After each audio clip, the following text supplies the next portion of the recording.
안녕하세요. 첨단인지 브레인 연구소 소장 권박사입니다. 자,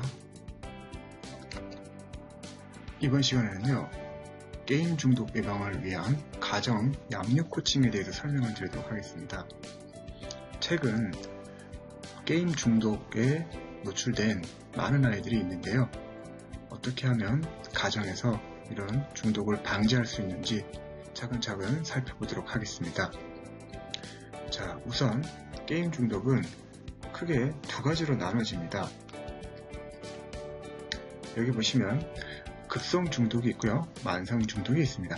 자, 급성 중독은 알코올이나 코카인 등 물질이 중추신경계에 영향을 미쳐 단기적으로 부정적인 인지 및 행동적 결과를 초래하는 일시적인 현상을 뜻합니다.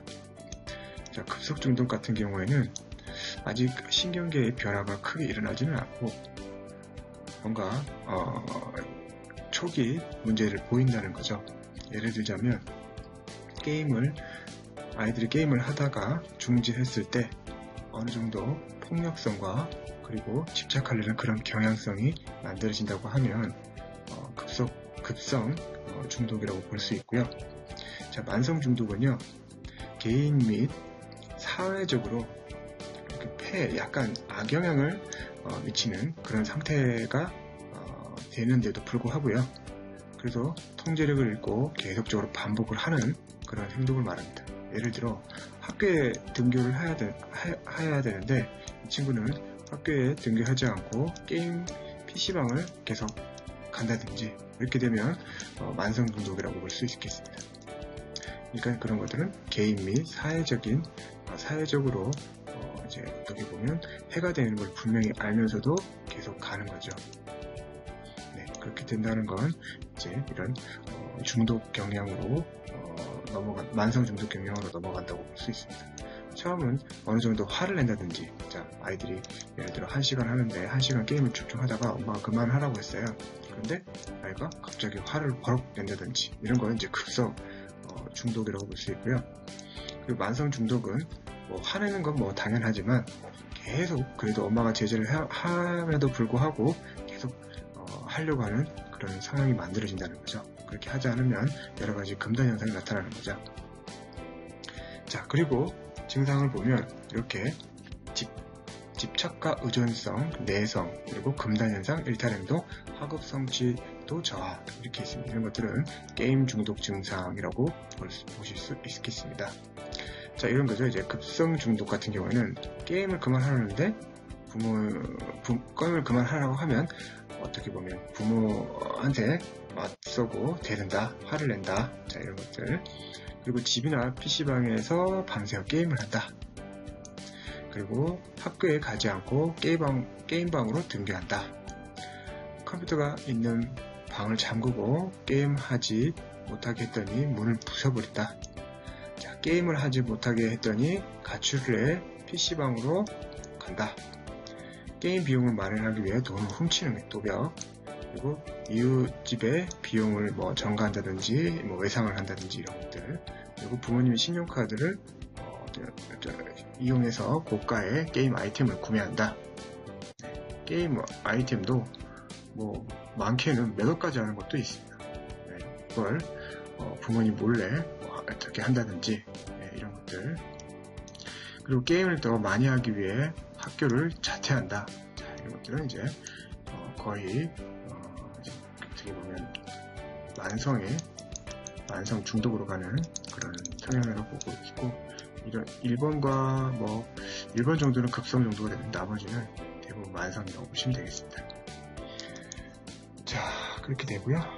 그래서 이제 이런 것들은 여러분들이 이제 여러 가지 중재가 필요한데요.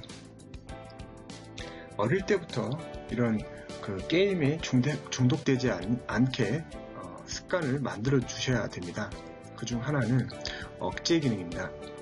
우리가 뭔가를 중지하거나 중독으로 가지 않기 위해선 이 억제 기능이 굉장히 필요합니다. 우리 전두엽 쪽에 있는 아주 중요한 기능입니다. 억제 기능인데, 여기 억제 기능은 주로 전측 대상회라는 이 전측 대상이라는 이런 전두 영역에서 어떤 억제 기능을 담당하고 있습니다. 그래서 이런 억제 기능을 높이기 위해서 아이들은 이런 브레이크 타임이라는 이 쉬는 시간이 필요하다는 겁니다. 그래서 이 브레이크 타임을 줘서 참을성을 길러주는 건데, 결국은 여러분들이 말씀하시는 참을성, 인내심 이런 것들은 다 어떻게 보면 억제 기능과 연관이 있고, 이 억제 기능은 이 전측 대상이라는 이 전두엽 쪽에서 작동이 된다라는 걸 인지를 하시고요. 그러면 어떻게 우리 아이들을 억제 기능을 만들어 줄까요? 자, 보통 이제 이런 것들 있죠. 여러분들이 이제 아이들을 중독으로 만드는 그런 환경에 노출을 많이들 시키세요. 자, 보시면 어떤 걸 중독시키냐? 자, 보통 부모님들이 어릴 때부터 휴대폰을 주고 다른 일을 보시는 분이 많습니다. 그죠? 여러분들 예를 들어서 휴대폰을 좀 아이들이 조용하니까, 그러니까 휴대폰 주고 잠깐 뭐 통화를 한다든지 아니면 식사를 하신다든지 아니면 다른 걸 한다든지 이렇게 분이 많습니다. 그러면 이제 아이들이 조용하고 어머니들은 편안하게 뭔가를 일을 볼 수 있기 때문에 그런 거죠. 그러니까 얘도 처음은 그걸 몰라요. 모르다가 어떻게 보면 이제 그런 게임의 어떤 쾌락을 좀 느끼게 되면 그때부터 중독으로 흘러가는 그런 상황이 만들어진다는 거죠. 자, 그리고 뭐 식당에 가면 항상 우리 아이들은 휴대폰에 노출되어 있어요. 그죠? 거의 대부분 그래요. 여러분들 식당에 가보시면 대부분 아이들이 휴대폰을 보는 아이들이 많습니다. 자, 그렇게 어릴 때부터 교육을 시키게 되면 아이들은 이런 매체에 대해서 안 좋은 반응이 있죠. 자, 왜 그러냐면 그 매체 자체를 보는 것만 해도 여러 가지 뇌를 불안정하게 만들 수가 있습니다. 아시겠죠?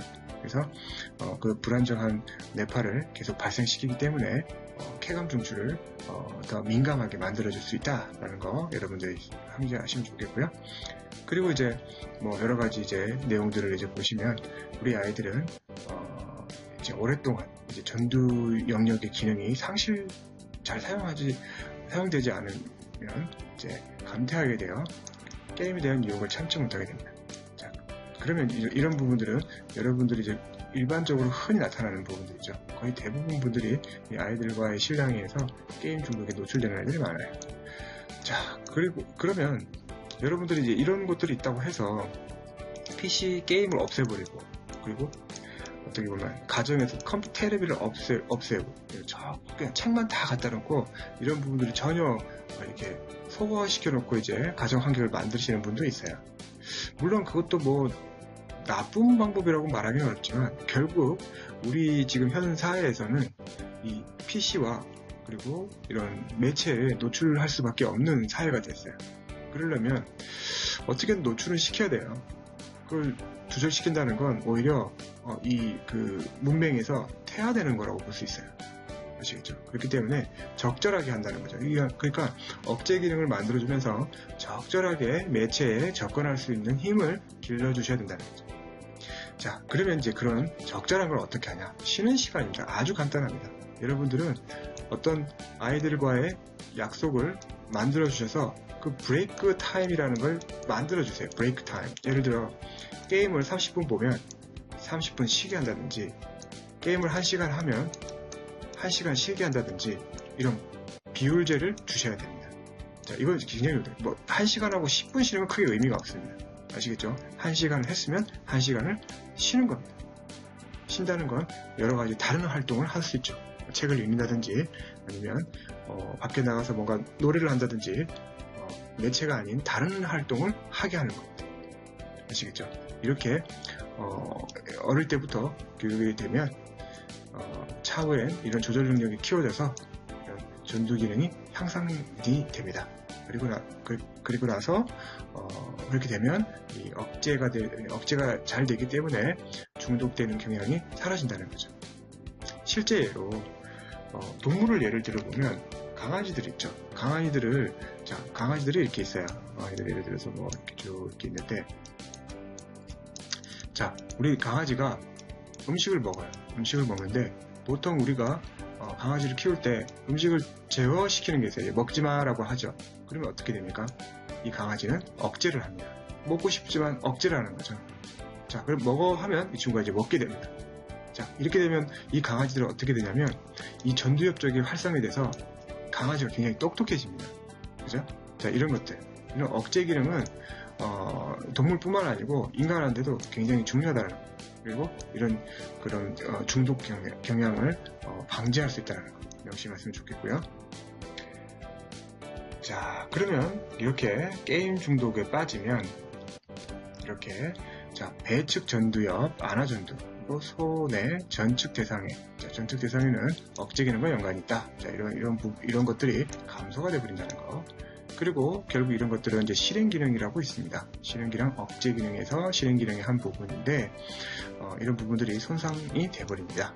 자, 그리고 도파민 수준을 감소시키는 것으로 나타났고요. 도파민은 우리의 뇌에 억제를 하거나 아니면 집중을 하거나 할 때 이 도파민 수준을 높여서 각성을 시키는 아주 중요한 신경전달 물질입니다. 그런데 이런 부분들, 이런 게 전두엽 쪽으로 흐르지 못하게 제어된다는 거죠. 그래서 기능장애로 발전시키게 됩니다. 그래서 따라서 가정에서는 어릴 때부터 쉬는 시간의 개념을 항상 아이들한테 상기시키면 좋습니다. 자, 예를 들어 식당 간다? 그러면 보여주세요. 보여줄 때도 아이들한테 20분 보여주고, 자, 20분 쉬고, 이 개념을 항상 만들어주시라는 겁니다. 집에서도 마찬가지예요. 30분을 하자. 그럼 30분 좋다.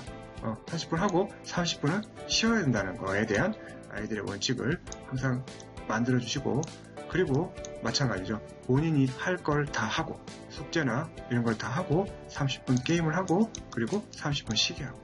자, 이게 굉장히 중요합니다. 부모님들이 이렇게 하시는 분이죠. 숙제 다 했어요. 그럼 너 게임해. 하고 싶은 대로 해. 하루 종일 하는 거예요. 그렇게 하루 종일 해버리면 그때 이런 기능들이 이런 기능들이 떨어진다는 거예요. 그러니까 이 하루 종일 하더라도 30분 쉬고 30분 하고 30분 쉬고 30분 브레이크를 걸어주셔야 된다는 거. 아시겠죠? 자, 이렇게 해서도 안 된다.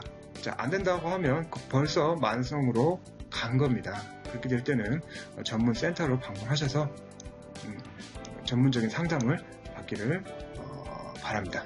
자, 여기까지 게임 중독 가정에서 코칭하는 방법에 대해서 설명을 드렸습니다.